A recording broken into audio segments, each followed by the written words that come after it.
A Penny's Worth of Character, Episode 6. Now the road and the creek came together. The water was very shallow. Here he liked to ride in the wagon with his father and watch the horses' big feet splash the water. There was a path around the hill for the older people who wore shoes. But Sean liked to wade in the water. He wanted to feel the water flowing over his feet and around his legs. No wonder the minnows liked the water, he thought. He knew it would be fun to be a minnow and swim in this clean blue water. He knew the minnows breathed water and drank air as he breathed air and drank water.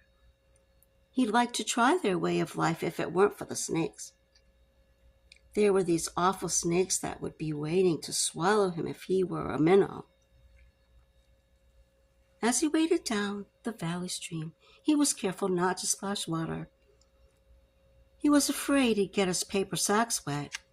If he splashed the sacks, Mr. Conley might go over them really closely.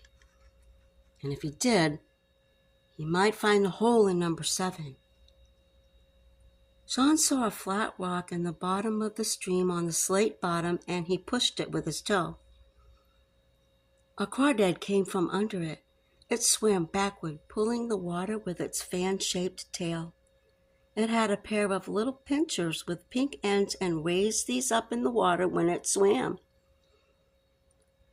But Sean had caught crawdads with his hands and let him pinch him, and it didn't hurt. With his big toe, he pursued the crawdad to make him swim. Sean laughed as the crawdad swam backward into the bank. He pushed more rocks lying on the slate as he waded down the valley stream, which was also the road. Soon there were many crawdads swimming backwards and crawling on the blue slate bottom. He saw the minnows in the deep hole under the white oak shade. They were going in all directions. And then a minnow came upstream and hit Sean's bare leg under the water. This was a lot of fun, but he had to be careful not to splash the sacks.